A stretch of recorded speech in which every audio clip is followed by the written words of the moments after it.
That's already step one in losing your grip on reality. And I'm pretty sure at this rate, like mass shootings where more than one person, when multiple people are killed indiscriminately, like just random mass shootings, or I guess they're targeted in this case. But things that are mass shootings sometimes are classified as just anybody who's been shot, or one or two people, even though it could be a gang shooting. Mass shootings like this, I'm specifically talking about because the statistics might be skewed depending on how it's categorized. I'm pretty sure trans people are overrepresented. Yeah. Because what is the percent of people that are trans is less than 1%, and we've heard a handful of these come up in the last few years. I would guess that they are. Absolutely, yeah. Less than 1%, and even if it's as much as 5% of these shootings are made by gender confused people, that's pretty significant. I'm gonna just say that. Absolutely. It's not just it is a mental problem. And I used to be a lot. And he says politically with the police unions. So I think it's above his pay grade. And as a citizen for that city, I think it's an important issue. As long as it's coordinated, you just don't want a hodgepodge of resources being thrown at a problem and no coordination, because that's going to be inefficient too, and that's probably going to cause other problems.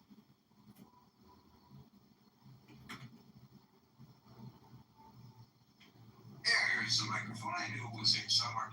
Yes, he tends to obfuscate when he's asked direct questions. Many politicians do, but I know with a degree of frustration that his relationship with reporters who ask probing questions is not particularly a good one, and I have noticed that he has been ducking tough questions like that, even if they're asked respectfully. It's okay to ask tough questions. You should ask them respectfully, in my opinion. At least that's the way I operate.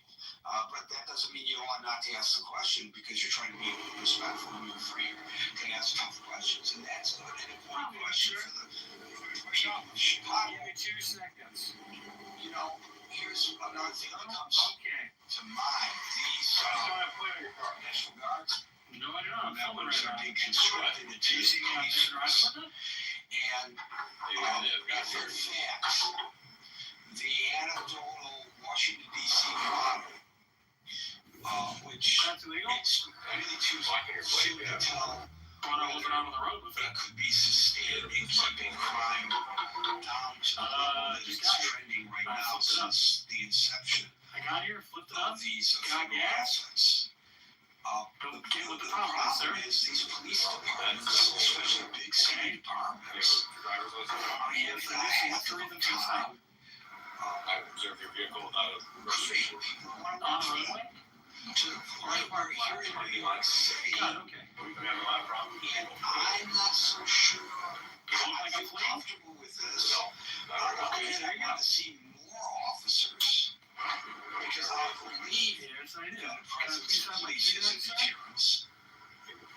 But on the other hand, they're lowering the qualifications. Fair trade. And I don't know whether I like that. That is correct, sir. We ask a lot of people who protect us. So if the answer is just throwing more people at the problem, and you argue, well, National Guard, they ought not to be doing it. We should have more police officers. They can't hire them. My name is. I live on. There are bounties out for police officers. Sorry, we gotta speak up. I got earplugs in. Police vehicles in communities where the weather is so much better than New York City, Where's my registration? especially in the winter, On the plate, right? are actively recruiting New York City It's not police being a parking lot, officers. sir. This is. They'll help This with is not. recruiting I don't need to be an asshole, but I'm in a parking lot right now. Like, I don't understand the problem. Join the police departments. And hey, these seasoned officers who they don't have to train, Like the stunt bike, putting them out on the street. considerably slower. You could go into some cities of New York York City. You have something that kind of indicates that you would like to hide your identity. So that kind of Police officers just want to make contact with you. to apply for jobs. Make sure that in Southern identify you in case we have any games or breaks from Ideas. Chicago, Washington, D.C., and New York City, and a lot of other police departments. How we doing, sir? Give me 2 seconds. Officers, and that is part of the problem as well. If, in fact, we believe throwing more cops at the issue is a solution. Thank you, Howard Scott. Gary, in that gaggle, Trump said, actually, too, he said, people say we don't want a dictator, but maybe people like a dictator. He did say that, too. Even after and he said he's not a dictator, but then he said maybe people like dictators. So, very interesting. Talking at multiple sides. Boy, do you want to put that idea in the minds of the people when you're the president of the United States, which is not a dictatorship? That's really, I didn't hear that part of the gaggle. Wow. He did say that. He did say that. I think it was that guy. Anyway, I heard it played the X on tap today, which is a great political podcast. He did say it, so it was not. I did not read it quoted. I heard him say it. Yes, it's very interesting. Yeah, I think that. So as you alluded to, Gary, I mean, what liberties are we going to give away? Right? We could stop. I'm sure we could stop crime, all crime in D.C. tomorrow and any other city. Just pull a full military presence and put a curfew at 5 o'clock and arrest anybody that's seen on the street. I mean, you could look. We could stop crime quickly. It wouldn't be sustainable, right? Nor is the drop sustainable here. We got 30 days or whatever. This is, I think, permissible, and then it's gone, right? So it's not a systemic solution. I do think Democrats should not, and I'd be guilty of this too, so I'm being critical of myself here. But I think, when Trump lies and says, like, there hasn't been a murder-free week in D.C. in like 20 years, okay? I mean, there's been 3 since February, right? I mean, that's just not true. But then we sort of say the data's wrong, instead of saying, yeah, like we're working on the problem. Please help us. How can you help us? And I think that might be more constructive. There are one interesting thing, for instance. The big beautiful bill has cut lots of programs that have shown to be been effective. Programs for youth, after-school programs, things that occupy youth and reduce crime, keep them out of the criminal justice system, and help youth in distressed areas have their energies focused in constructive and creative ways. So they're, like in Chicago, they have programs, after-school programs that offer academic and athletic and artistic things. Rob Emanuel was just talking about them. I was listening to a podcast he was on. So yeah, I mean, and so we've recently, President Trump presided over cutting programs that have been effective in reducing crime. So, I don't know what the deal with that is, so to speak. But yeah, the other thing is, you look at like sustainable efforts. I mean, Clinton, we had a massive crime problem in the 90s, massive. Clinton pushed federal funding to get 100,000 cops on the streets, right? There was also the assault weapons bill, other things. I mean, there was a significant drop in crime, right? And that's a systemic thing, right? It's not National Guard running around with some theatrics and keeping people from going out to dinner to Georgetown or whatever. That's real systemic policing, right? And, that's a solution, right?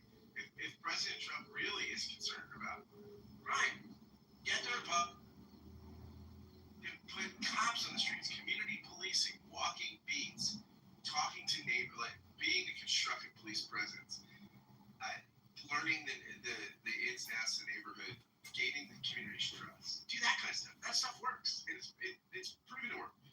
The other thing that's interesting, Gary, do you know, my friend, Gary, what the top crime city, the city with the highest crime rate in the country is, Gary? Do you know? Per capita of cities its size, you have to include all that. I think Memphis. It is Memphis, Gary. It is Memphis. And Nashville's also on that list, as is Houston.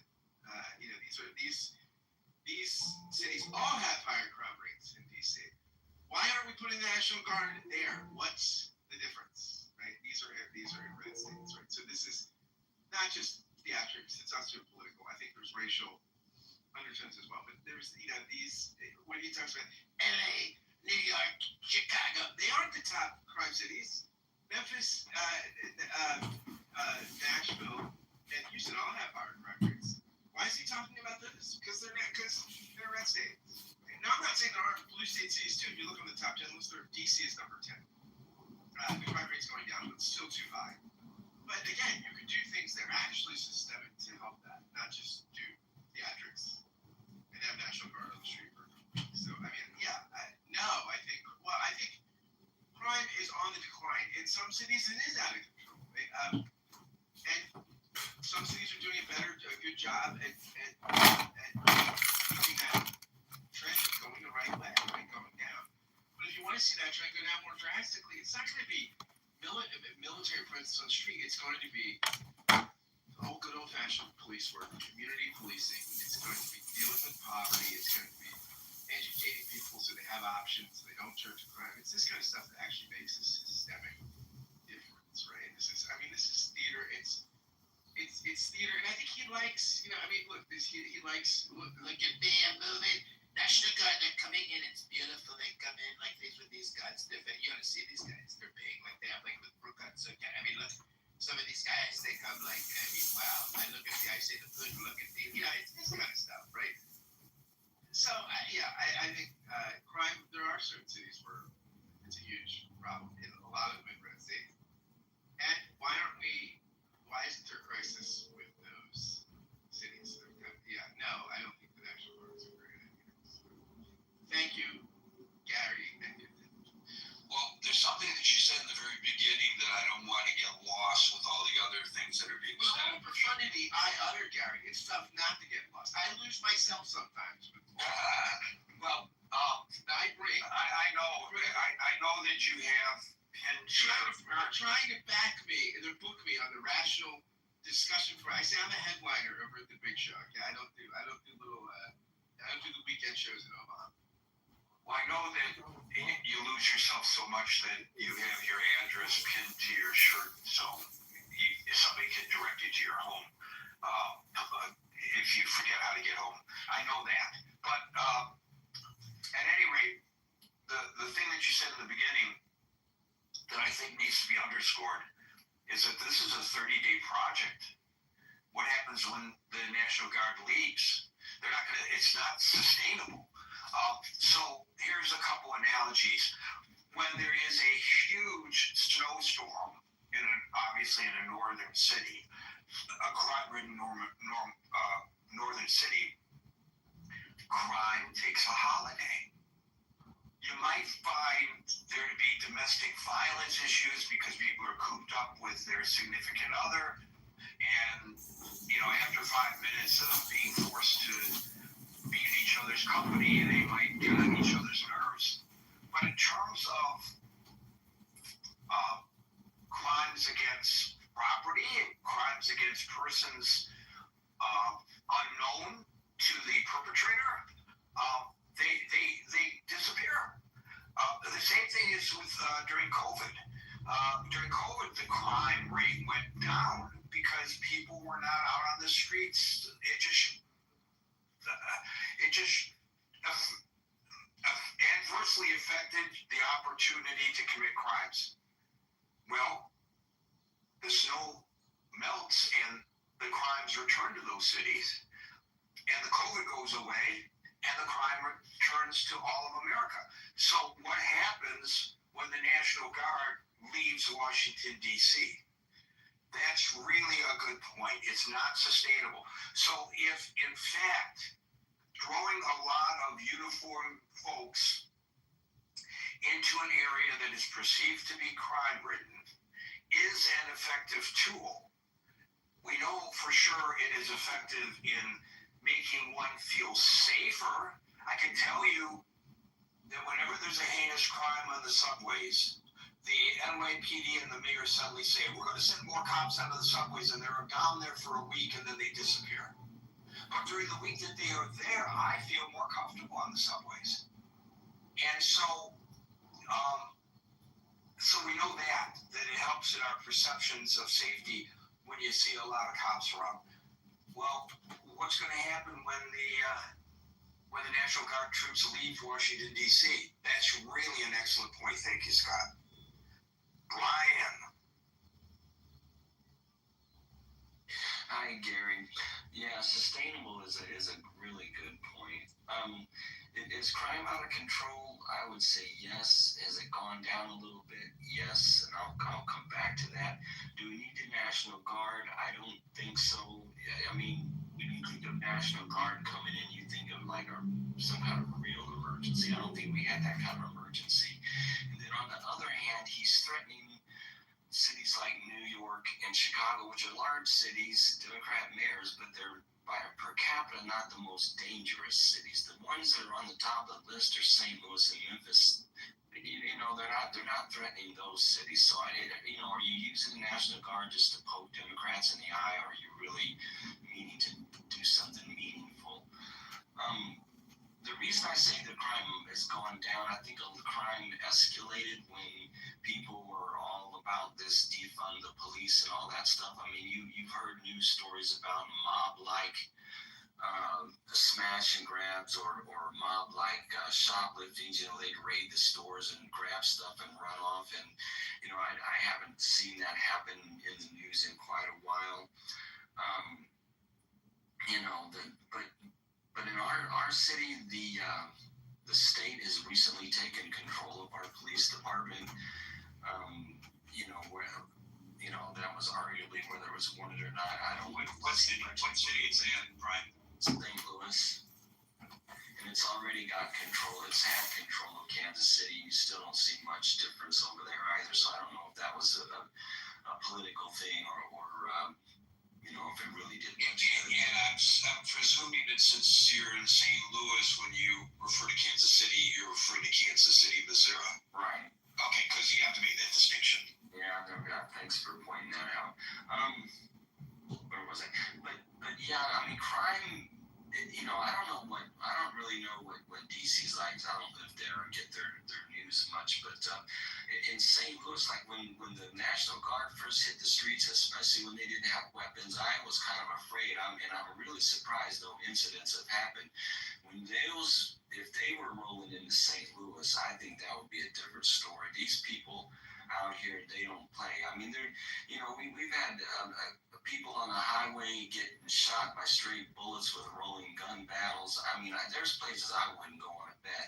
I mean, that kind of thing makes you think that crime is out of control. And I put in the chat when I was talking about, just earlier this year, these people with these little sports cars and stuff. I mean, they took over and blocked off a whole neighborhood and was doing, like the donuts and the stunts and all of that. And it took the police a long time to ever get that, cleared out. And if they would have taken the initiative to call in backup from the state patrol or something. But, I don't know if they don't know how to deal with these things or if they're afraid to, trigger backlash or what the deal is. But, but the crime is out of control. How would you feel that bold to do something like that? We've had, hordes of people on the motorcycles taking over parts of downtown, the streets. I mean, but really the gun violence is really bad. But I mean, so the perception that crime is bad is it is, and I don't know if the National Guard, like you said, it's not sustainable. I think it would help. But when people are driving down the highway and you see a car, the police car on the side of the road or shooting radar, what do people do? And you're not going to about to carjack somebody if you see the policeman on the corner. It's been proven that uniforms on the streets do help, but I think if they took that money and helped these cities get more policemen, and to be honest with you, our cities, like you were talking about in New York, they got very small recruits, very small classes. I mean, nobody, especially when I know that there's been some really bad stories about police brutality and things like that, but you can't throw out everybody over one over a bad cop. You can't throw out the majority. And I think the cameras might help, but we need the police out there, and we need to support them. But honestly, I think with the police being afraid to do their job and the city being so violent, it's very difficult to have recruits. So maybe temporarily you do need the extra manpower,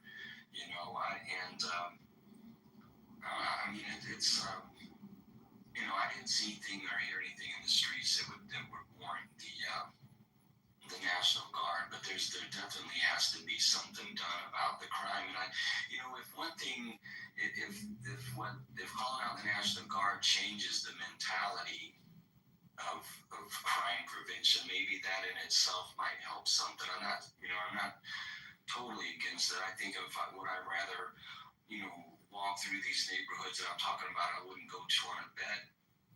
Would I do it now, or would I be more willing to do it if the National Guard was there? I can see pros and cons both ways, but I do believe that something more needs to be done about crime in certain cities, and ours being one, and Memphis is also at the top of the list, cities like that. But thanks, Gary. You know how to stop the 3 takeovers of the drag races and the people doing wheelies in the middle of intersections? How's that? Give each cop a fire hydrant wrench. I'm not kidding you. I knew a cop in Detroit. He was a traffic cop. He worked alone. He got a call that they're drag racing along the I-75 service drive, and I would ride with him. And we would pull up. He'd pop his trunk. He'd pull up the wrench, and he'd open up the fire hydrant. And there would be hundreds of people out there. And it was just him against hundreds of people, and they all went, "Oh man!" And they moved to another location, sometimes in a different precinct, and we would follow them and open up the fire hydrants there. That's how you do it. Interesting, huh? Do you know, is there networking between the police departments where they share some of these techniques and things? I mean, that could help as well. Supposedly there is, but there's a lot of breakdown because of competition between departments, and sometimes not dissimilar to what we saw before 9/11, when the FBI wasn't talking to the CIA, wasn't talking to the DEI, wasn't talking to this one, wasn't talking to that one. And if you pool your resources and information and you're not competitive but cooperative, and it doesn't matter to you who solves the crime or prevents the crime, or who gets the credit and who doesn't get the credit, and that's a real tough hill to climb. But if you can accomplish that, you can get a lot more done.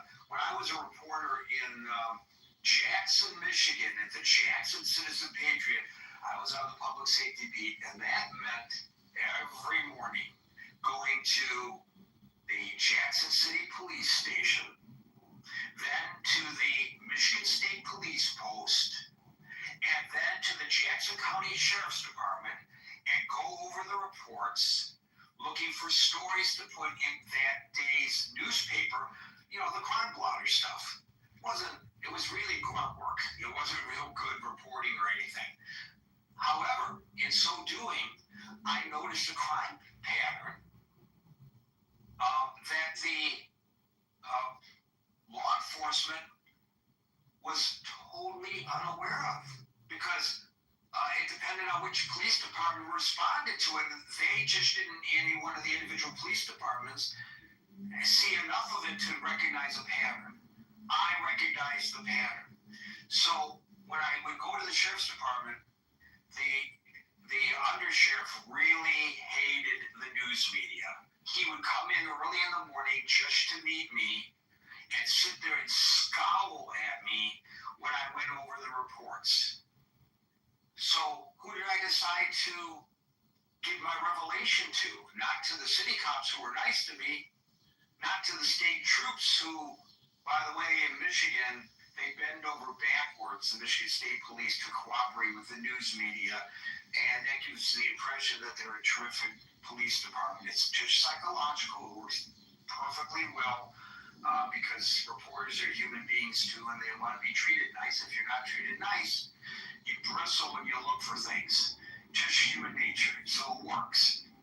Hey, but this guy was a real jerk. So okay, what I did is I said to him, Sheriff, oh my God, guess what's been going on? And I pointed out, and his eyes opened wide, and they formed a task force, and they busted the guys. And you know, they had their news conference. I didn't get credit for it. I didn't want credit for it. I was just happy to point it out to him. And from that point on, he was so much nicer to me. He even gave me coffee when I came in the morning. So, yeah. I'm sorry, Gary. Yeah. I just wanted to ask Brian a question, because I know it's over 10 years ago now, but is there a perception in your area that things have improved, for example, with the issues that were involved with Ferguson? Because obviously, because of that immediate need, the National Guard was called in, but do you believe that area is safer now than it had been? I'm not really in that area, but I don't hear too many stories about crime in that area. So I would say, based on the little bit I know, that it's probably safer now. That's not really one of the places that makes the news a lot. So it's interesting, Howard, you should mention Ferguson, and I just want to say anecdotally again, during those disturbances in Ferguson, people were saying, look at it, they're burning down their own neighborhood. They're tearing up their own neighborhood. And I'm looking at the remote video coming into the newsroom, and I'm looking at the people tearing up the streets, and I said, I know this guy. I was a reporter there.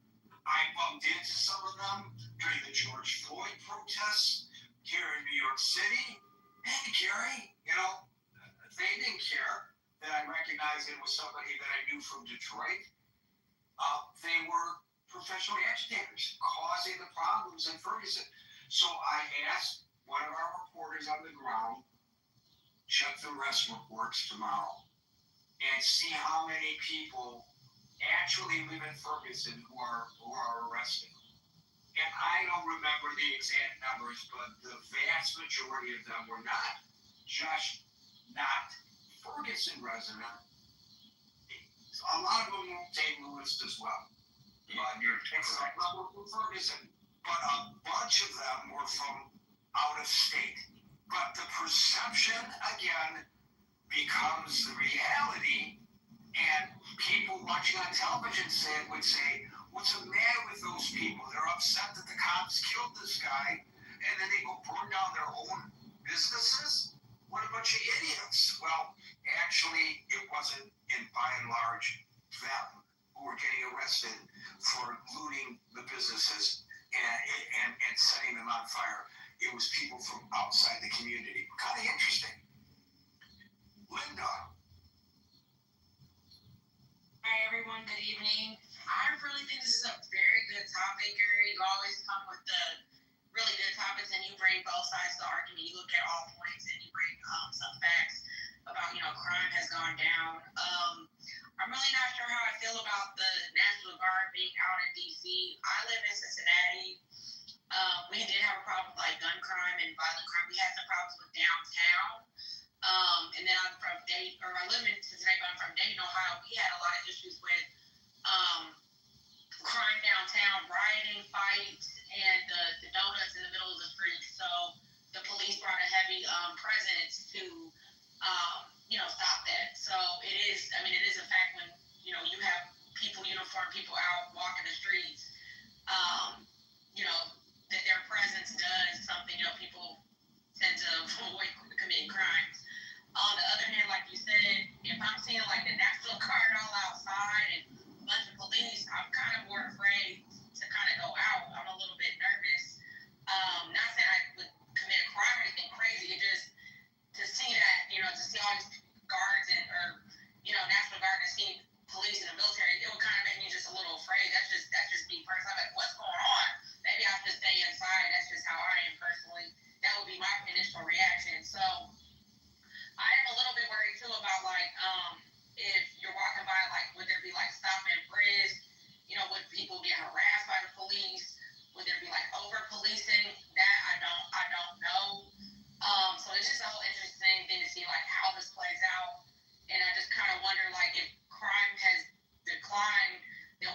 I don't see the need to put the National Guard out there and say this stuff. So it's just interesting. I kind of want to just see how the whole thing plays out. Thank you so much.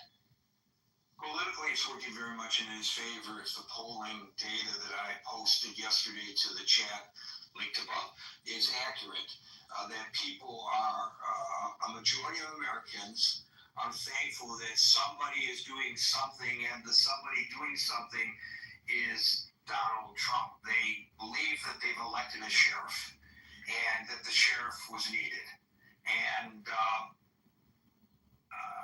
if I were the president, I would look at that polling data and say, let's forge forward. Politically, it really is helpful to his party.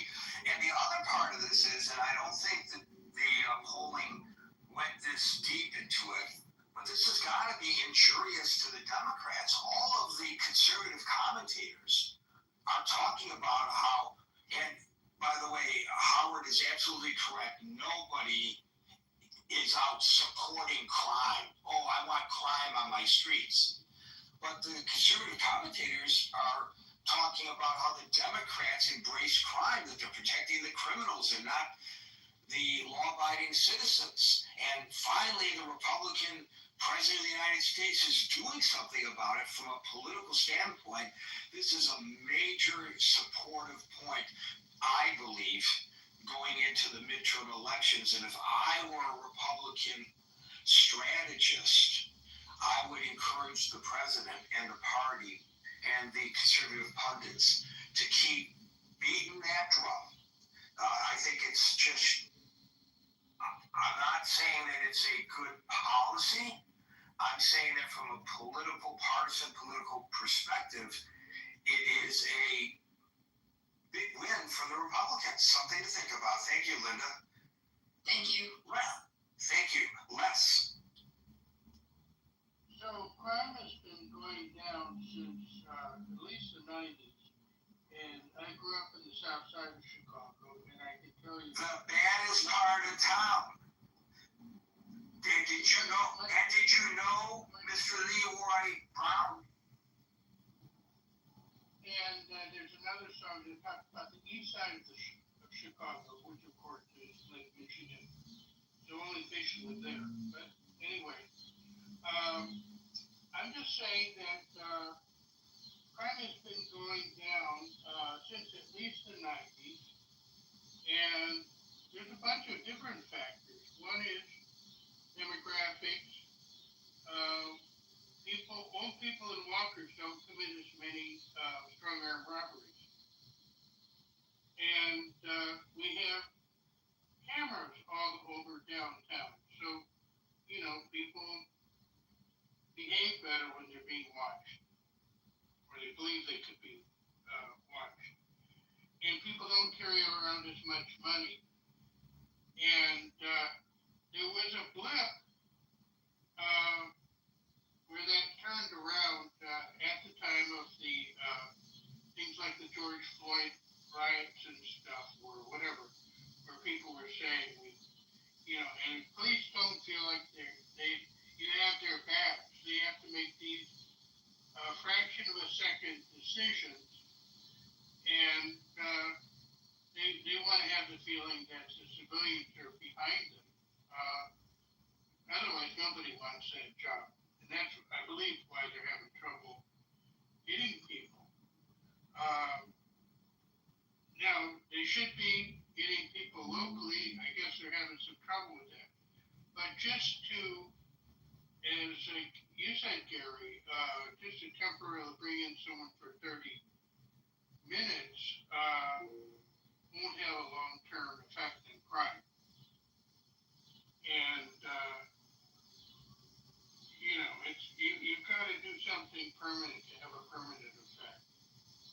And we don't also want people, National Guards that aren't particularly trained for the job.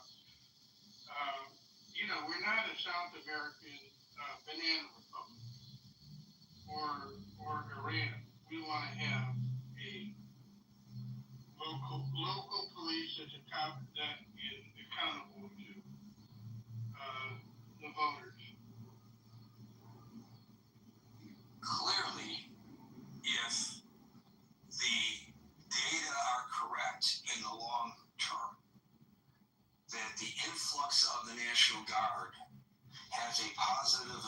in reducing crime. And the National Guard is there for a finite period of time. What happens, as you point out, and as was said before, when the Guard leaves? So if you're calling the National Guard in because you have an immediate emergency, like there's flooding and people need to be, emergency subsides, you thank them profusely and you send them back home. Right. But if the flooding does not subside, but it may wane for 30 days, but then when you pull the Guard out, as a result of pulling the Guard out, suddenly the flooding ramps up again, then what have we done? For a few days, we've stopped the tidewaters, but we haven't diked it up permanently. So I don't know if there's any discussion about a long-term solution. If Washington, D.C. is such a problem and he wants to make this a spectacular, beautiful city, what do we do after the Guard leaves? And by the way, I neglected to point this out. Yesterday, they sent the National Guard out to do a different kind of policing. You know, when you are in the service, when they say go police this area, what they're telling you to do is to pick up the litter. And they literally had busloads of National Guard troops in the area of Lafayette Park across from the White House picking up the litter. Not to say that the litter ought not to be picked up, and not to say that it's a shame that in the shadow of the White House, literally, we have this kind of disgusting filth that you don't find in other countries. You wouldn't find it in Singapore or in Tokyo, but you certainly find it in the parts of our major cities. But the National Guard, and by the way, Scott talked about these after-school programs, and I read, and I don't know how accurate this is, it's costing them $1 million a day to put the National Guard in Washington, D.C. Somebody can fact check me on that and correct me if I'm wrong. I read it, but I didn't verify it. But whatever it is, it's expensive. Imagine if you had some kind of a program for homeless people or for after school to keep kids busy rather than ripping and running on the streets, where you pay them to go pick up the litter. What if the federal government said, you know, this is a great way to fight crime and make the city look beautiful. We don't have to bring in the National Guard to do this. We'll give the District of Columbia the money to hire people, homeless people and high school students to clean up Lafayette Park and other parts of the city. Well, that's thinking a little bit outside the box, and it doesn't give the same impression of having uniformed troops on the street there to protect us. Thank you, Les. Could I Yes. add one more thing? Of course. Sure, thank you. So the one part of crime that kind of makes me feel like it's out of control are the organized shoplifting. But the solution to that is probably, just treating it as a, I think it would be worthwhile trying to help solve that problem. And every time I have to go if I want to get a razor blade or something, that might be pickpocketed, it's locked up and just, there's no reason I should be treated like a thief, potential thief, or inconvenience. And I don't know where you live, but here in New York City, they put guards at the drugstores, and they're there, but they're not supposed to stop people from shoplifting. They're not supposed to engage it with them, and if they do, they can get fired. So why do you have them there? And everybody knows they're not going to do anything. So if I'm a perpetrator, I don't mind walking into a Walmart, a Walgreens, and stealing stuff off the shelves. Have a good day. As I walk out, I say to the guard. It's kind of weird. Thank you, Les. We're now, I know there are folks that are trying to get up on the stage, but we are past that moment because we are now at 6:02 p.m. New York time. So we now go into extra time. If you wanted to make your feelings known and you can't get up on the stage, I encourage you to click on the link above and make your feelings known in our very vibrant, active chat that's there 24 hours a day, 7 days a week for your edification, enjoyment, entertainment, and information. So now we will close out by hearing from Dave, Tiger, Paul, Chris, and Kate. Dave. Okay, I'm comparing Trump first term, Biden term, and Trump's second term in terms of if crime out of control and whether National Guard involved. I think we already heard from prior speaker what happened in Trump first term, and that's Biden terms. Apparently, crime has under control. I think the question is timing. So, is there a timing here? Why National Guard needed here? So, I like to look at the timing. That means like in the National Guard are in DC from August till November. The question is, what is happening in this August, September, October, and November? I think, and that is one aspect. The other aspect is Trump is using tariff to attract many business, like you say, Gary, that the perception of the foreign investor that the city where they're going to relocate to must be stable, must be, low civil unrest and so on, right? And like you say, in Singapore, Malaysia, there's no tolerance for civil unrest that actually disrupt business, right? So the question is, what are the potential contribution to civil unrest in the next few months? August to November. So what happened now to those 2024 campus-wide pro-Palestine protests we witnessed? Now they move on to corporate. They're targeting company, right? So August 19, they occupied headquarters of Microsoft. They renamed one of the place into Palestine something freedom, blah, blah. And that kind of image is exactly what you do not want foreign investor coming to US relocating the company. And so the Microsoft is just one of the example, right? So the question is, in the coming months, the future of Palestine in Gaza will be decided. It is likely that two-state solution is that date. So what is going to happen to all those energy built out from 2024 in campus and 2025 moving to corporate, public institution and so on. So and Trump just wrote in the X that he's going to go after potentially the root cause of this pro-Palestine motivated civil unrest, and that is he's going to go after George Soros, right? So in anticipation to going after this and potentially backfire from all this progressive group to cause civil unrest in anticipation that two-state solution is dead. So having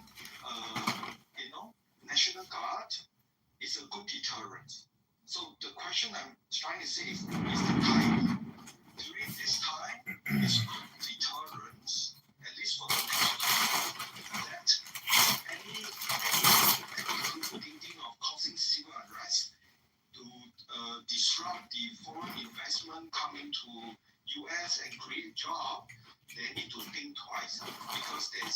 additional fact.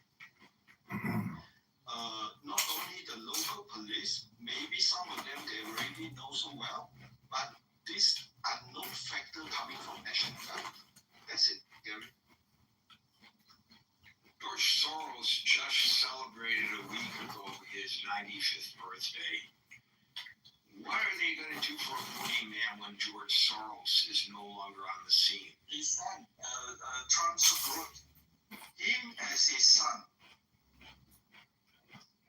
Oh, suddenly we will know the name of George Soros's son. I see. There are those who might agree that this is a diversionary tactic, but I think a lot of those who would say that this and many of the other controversial things that are coming out of the White House are not just out of the box thinking, and that there isn't really this grand plan to make the perception of the United States a safer nation in which to invest, and more about taking our eye off the Epstein ball. And here's a little secret.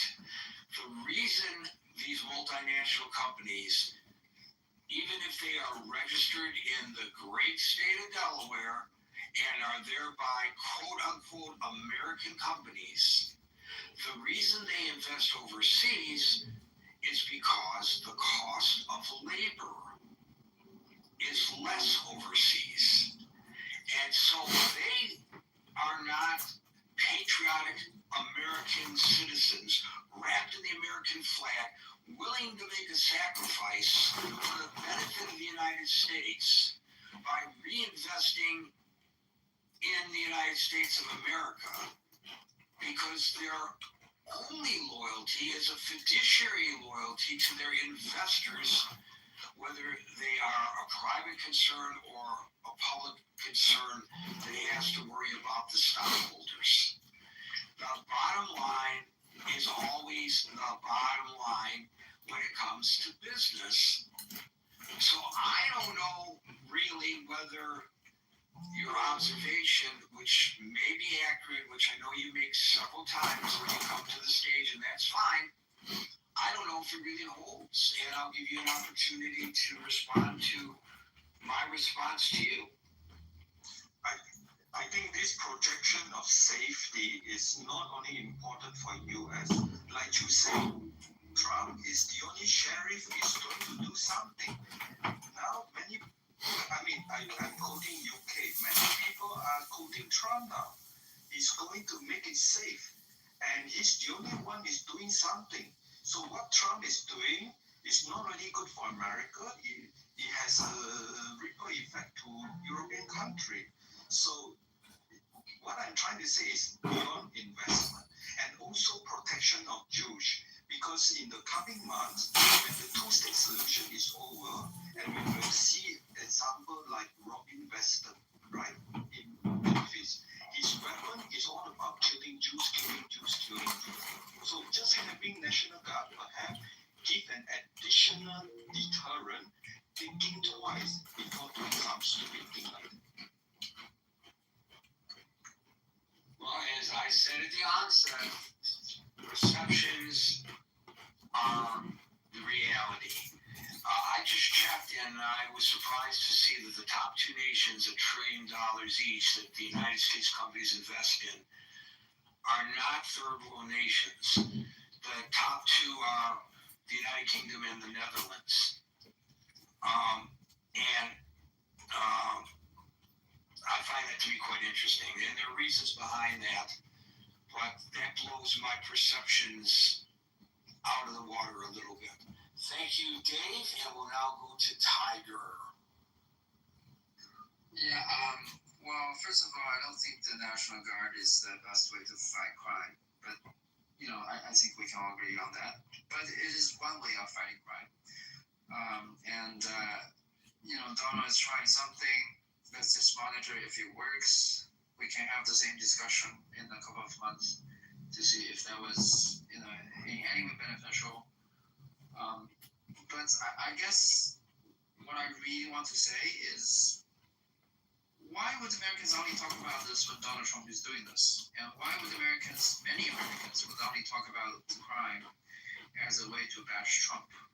I find that baffling. I think the crime rate has always been a problem. It might be actually getting better, but it's still a problem. And Americans shouldn't accept that their cities are not as safe as it could be. So I actually hope the media of this country talk about the crime rate more often, and not just because, why not just talk about it every day and not try to frame this as a Trump issue? Well, I think there's a real big misconception, and the criticism, I don't think you're really criticizing this room in particular. You said Americans.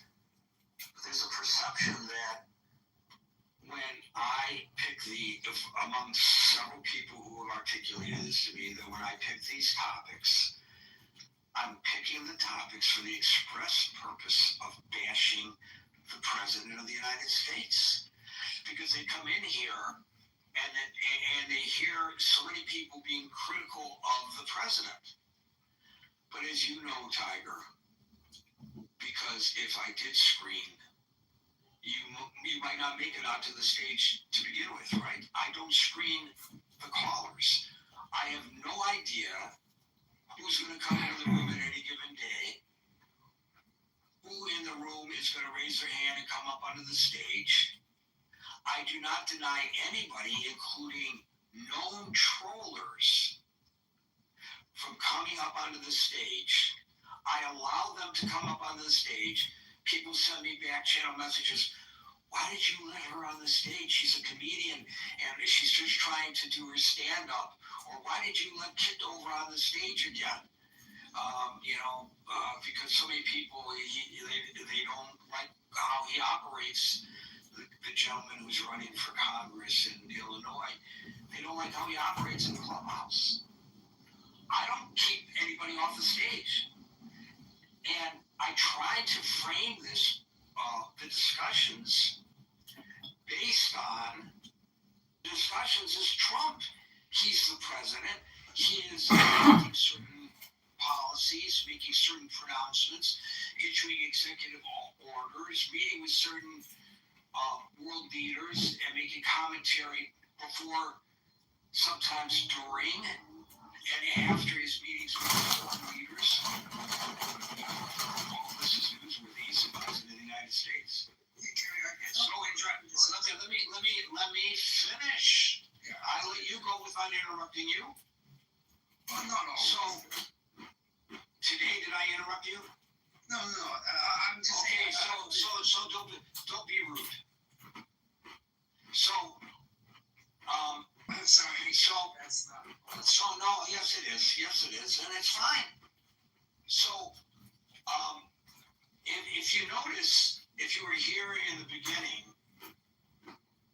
as the previous caller so graciously pointed out, and I'm so happy she recognizes this, one of the reasons my opening remarks are as long as they are is because I'm trying, in setting the discussion, to balance it out as much as possible.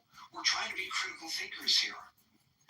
So I pointed out some of the potential pitfalls of today's topic and some of the potential positive aspects of an ebb and flow of this on a Clubhouse.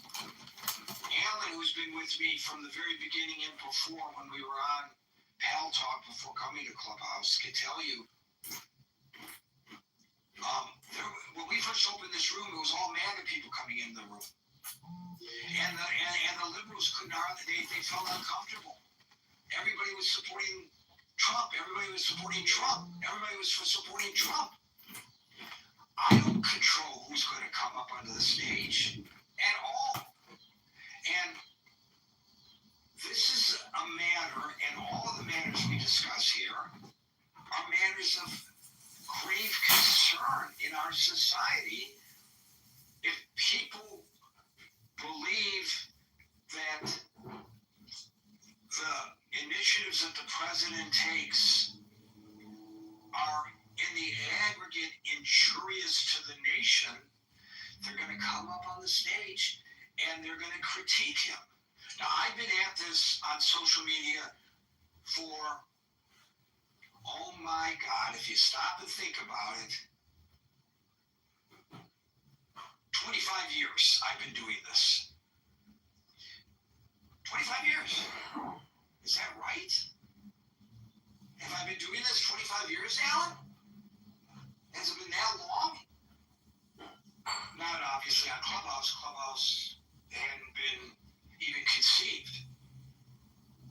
And I've heard from all kinds of people, all points of view, and I can tell you that both on Clubhouse and on previously on Panel Talk, when Biden was the president, they came up on the stage to criticize Biden because there were things that Biden did that they didn't like. And he was criticized for his perceived mental incapacities. Fairly or unfairly, people came up on the stage and they criticized Biden because he's the president of the United States. And the same thing when Obama was president. I just say this to suggest that unlike in, say, I don't know, what other country could I think of? China. In the United States, you can actually criticize your dear leader. In China, you cannot, because you're going to get in trouble in China if you do. That's not always true. That's why certain social media is brought down if people criticize. That's why people in China are tracked using their smartphones. And if they associate with people who are known to be dissenters, then they lose their right to transportation. We don't do that in the United States. In the United States, But second of all, that doesn't happen. no, we don't.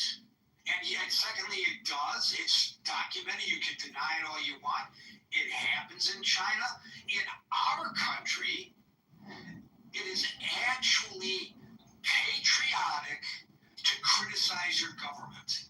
That's why we have a First Amendment. It's patriotic. It's entirely you. Well, you know what? Then I purposely hijacked your point to misrepresent it. Exactly. I know you're going to say that.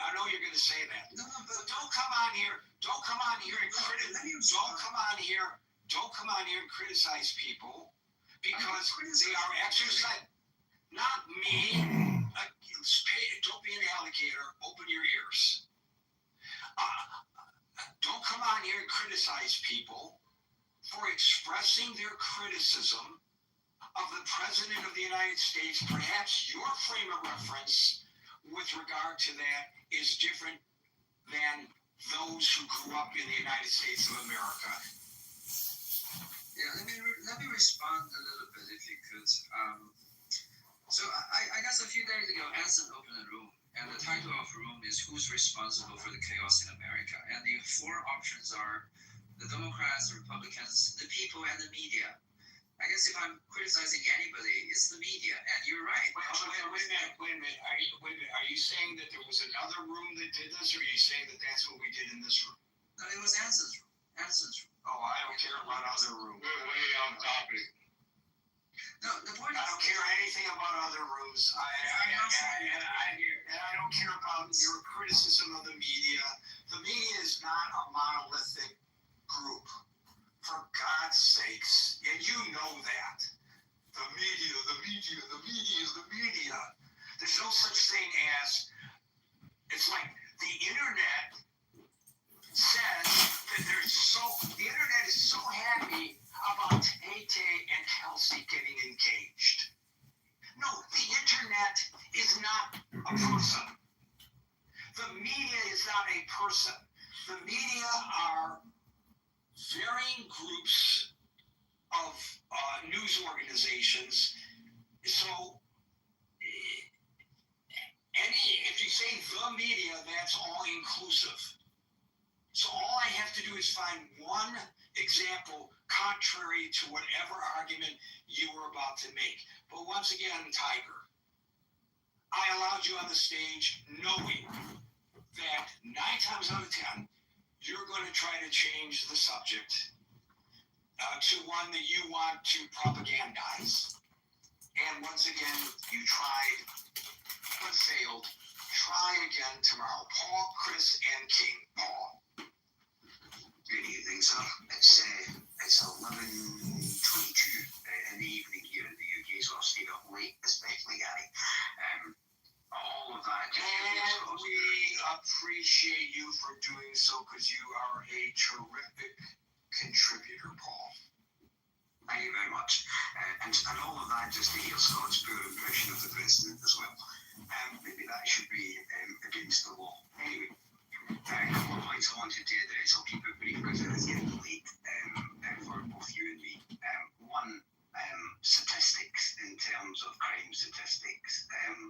I think statistics are manipulated around the world about crime statistics because realistically, what we should all be heading for, in my humble opinion, Gary, is we should be looking at the country that can achieve the lowest crime rate, and that should be the statistic against which we all compare.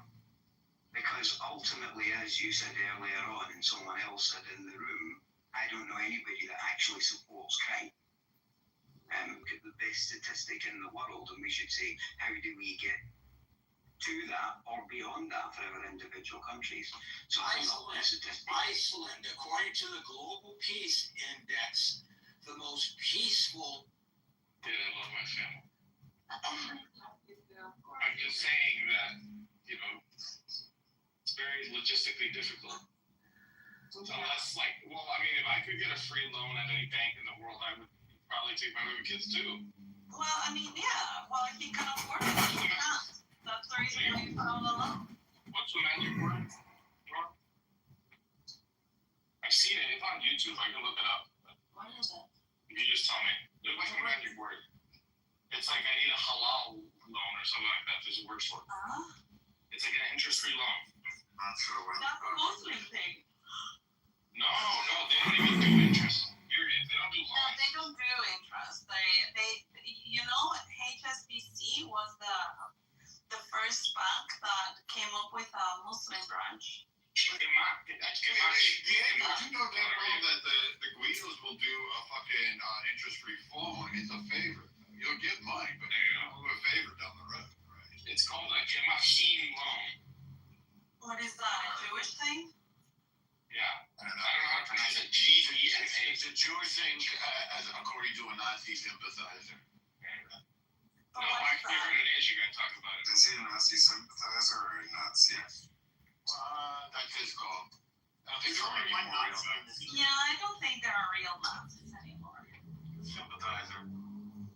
Adjacent, yeah. Who's a bigger Nazi, me or Diego or Mr. G? I don't think you're a Listen, Nazi.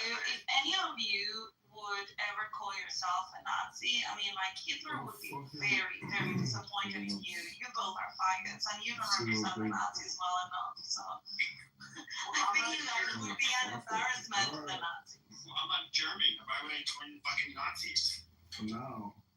It doesn't matter, but yeah. All right. You would Don't be be an mad. embarrassment. George Rockwell. He wasn't German. You cannot be a Nazi from your basement, right? And pretend to be a Hey, Nick Fuentes gave that a challenge. Yeah, exactly. And look what an embarrassment he is. He's on the cover of Grudge 2 Hands.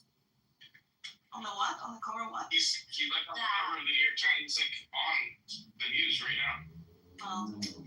Wow, the New York He's still Times. relevant. For what? He is very relevant to the younger men. All right. I want to watch that interview he did with Candace Owens because I heard that they had a fallout after the interview. Yes, that was great because she's such an immigrant. That was a great one. I don't know, but I am curious about it. It's just that I'm not gonna pay for any shit that she promotes, but yeah. She's gonna release it in a week or something for free. Yeah, I don't know, because if it was like a month ago or more, they have not released it for free. And when I went to the link, like you have to pay like $20 or something like that. I'm not gonna give her money. Well, I can't hate Candace Owens even, like, she's very white supremacist when she's on her own. No, listen, I very, like, anti-Jewish. I like Candace Owens when it comes to like a black narrative. I think that she's very spot on in her arguments, and she's a very intelligent woman.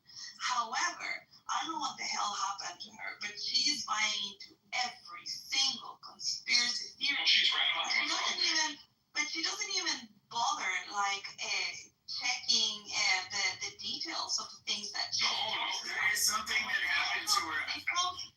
When it comes to the war in Gaza, like she's got like 90% of. Well, I've talked to somebody who legitimately, I know for a fact, basically behind the scenes at Daily Wire, she has a lot of issues going on. Like after her pregnancy, she's had a lot of like mental health type issues. That's even why like the Daily Wire was not really going in on her and kind of just remaining quiet and let her go. She's just not doing well, and so just making everything worse. She's gone off the deep end with the whole thing about the war. And Tucker Carlson is someone that I really love, and now when talking about the whole war thing, like he's going like full on deranged. Like I think that these guys, I don't know if it's a thing like they said a comment and just like walking back from that, it's too difficult. So instead they just keep pushing him and further. But it just makes them sound crazy, completely crazy. It's because Candace got fucked really good until she got pregnant, and she got fucked stupid. That's the answer to it. It's a simple answer. She's brilliant and she's fought off, and you guys need to let her keep doing her thing. But for example, you see, what's the name of this guy? Kissen, Konstantin Kissen. Sometimes he takes like a pretty, let's say, objective stand, when it comes to like the war and all these Jewish stuff. But he doesn't need to push against the Jews. He just kind of like, okay, he thinks that the war and killing people and so many deaths and whatever, yeah, it's a sad thing, like I think everyone else, but in the end he uses the logic and he uses like the right philosophy. Well, he just went deep, you start no, peeling it's back not the layers, deep. he went deep, and it's all there for everyone to see. She doesn't even bother like checking her facts. I don't think that she's able to comprehend what's happening. Like all this narrative of the women and the children, like people that use it don't even bother going into actual details of who is dead or who has been reported dead. Like they repeat this stupid thing about like, 70 or 80% of the deaths in Gaza are women and children. That's bullshit. It's not how it is. Now, if you discount all the deaths of the militants, because the majority of militants or the majority of men are militants, confirmed militants, then yeah, you're left with a bunch of women and children. And so if you only take that as like the civilians, then yeah, you increase the percentage of women and children, but it doesn't mean that those figures are true. I mean, like the majority of men in Gaza are militants. But that came from the BBC. Yeah, of course. But do you understand what I'm saying? No, I You have 15,000 deaths, and 80% of the men in Gaza are militants, and then based on that, like I don't know, like probably 30,000 of 30,000 account for militants, then you're left with only 20,000. Those 20,000 will not have any men because men are not civilians. Men are militants. So of course, if you take away the men from the civilians, you're left with only children. Not all of those men were militants. Come on, stop it. Well, the vast majority of men in Gaza are militants. Where's your sources?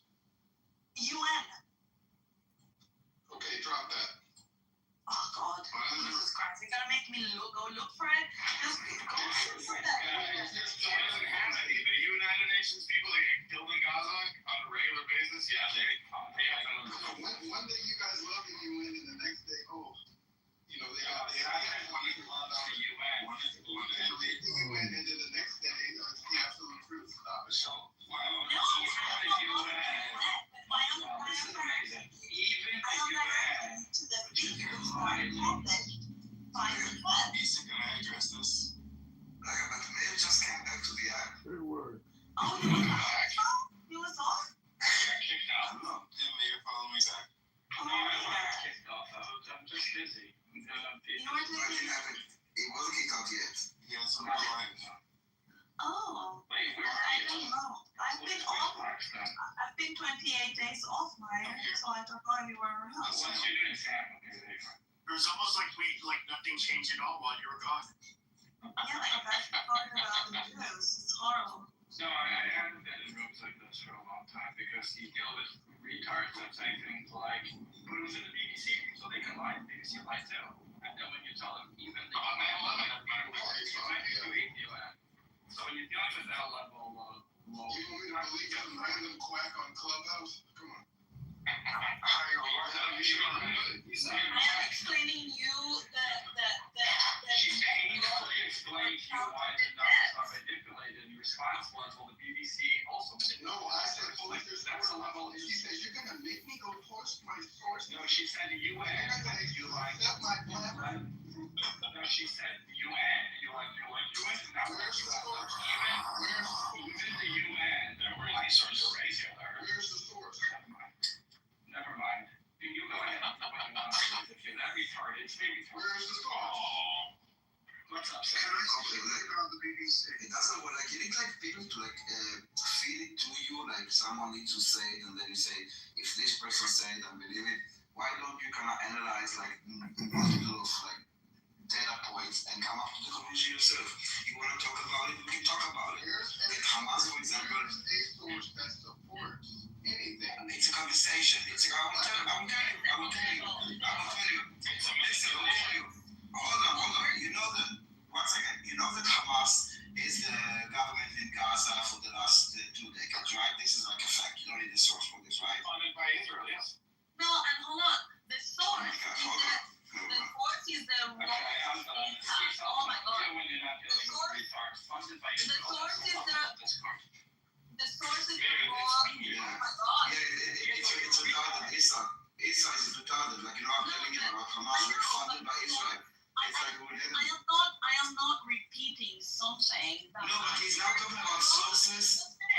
He's talking about sources, but he's talking about like funded by Israel, which is like he never checked any source. Let me finish this. So I am not talking about a narrative that I heard somewhere talking about this.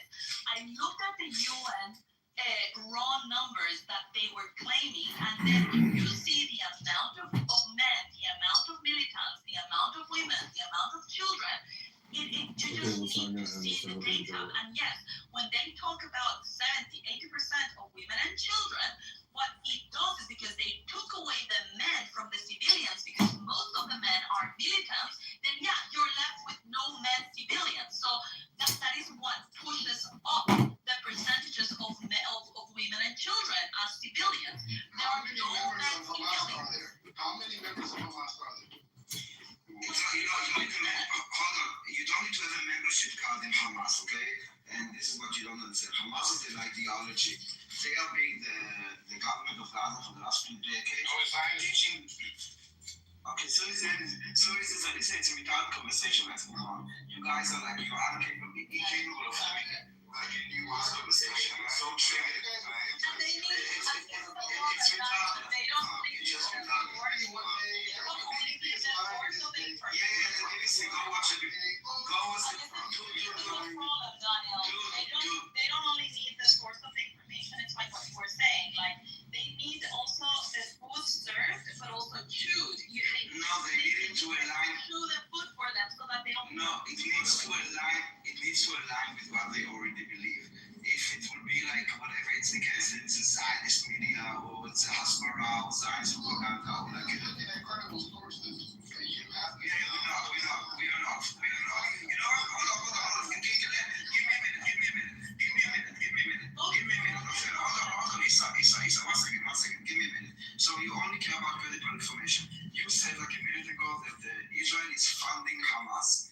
Can you give me I want to see a reliable source that you consider reliable? Who said that? I want a credible source that says that Israel is funding Hamas. Wait, no, you're deflecting. Now, no one's Funded. It was the past tense. No,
and Judea and Samaria.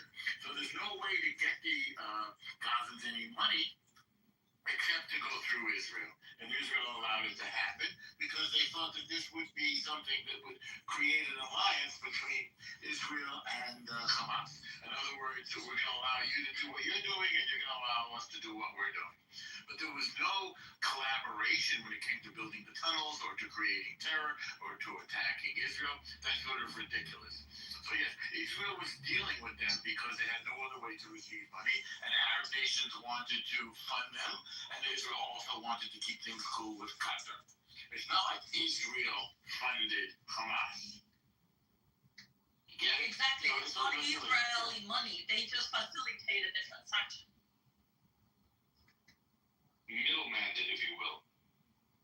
Well, how else were you gonna get them the money? How else are you going to get them the money? Yeah, what's the answer?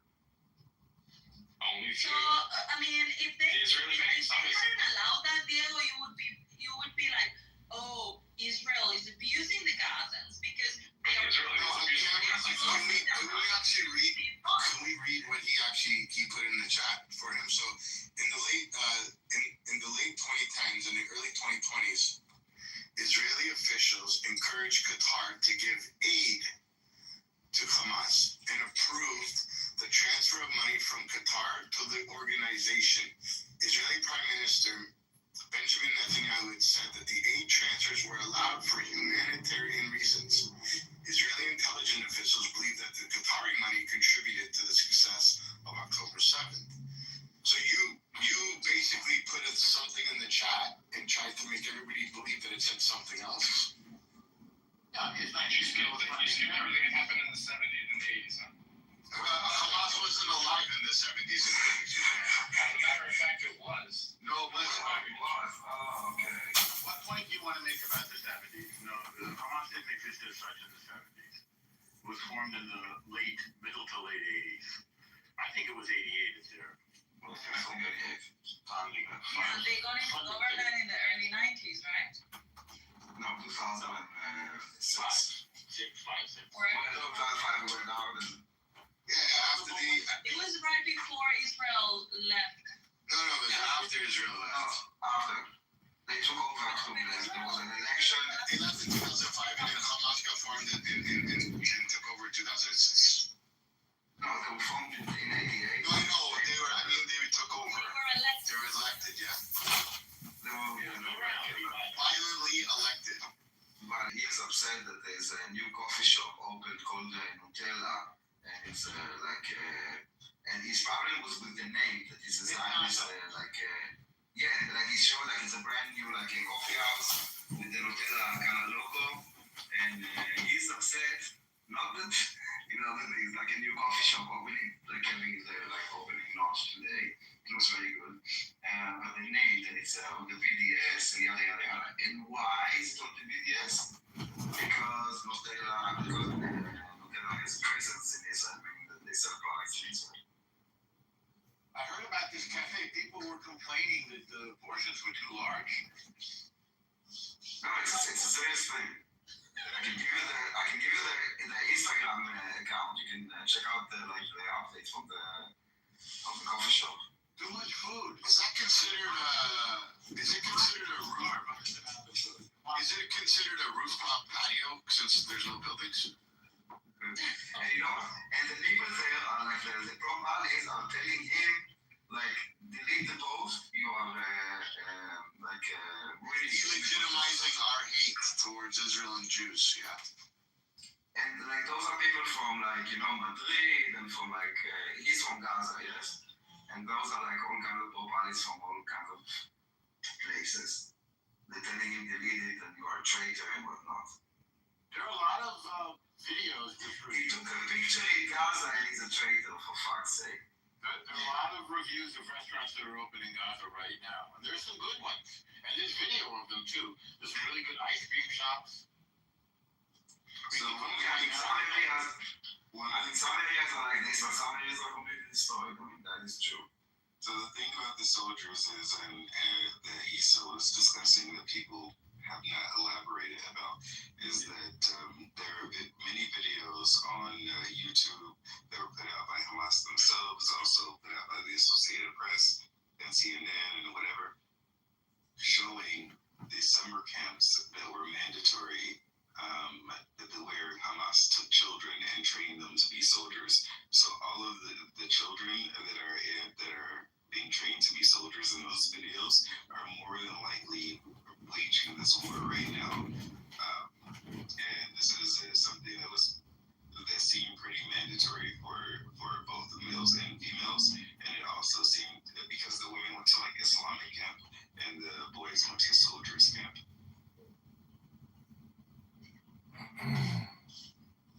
And since they've been doing it for 20-something years, that's like 1.5 generations, maybe 2 generations of people that are like fully trained to be child soldiers. Yeah, exactly. And that's since they're like very little children. Like you got the kids that start being militants at around 13, 14 years old. Nowadays, like 70% women and children. No, but it's the 70% thing, the narrative. I don't know if you were paying attention when I was talking about this, but it's because most of the men that have been killed are militants, but not civilians. There are no civilian men, or barely any. So when you take into consideration, hold on, when you take into consideration the civilian population, you got mainly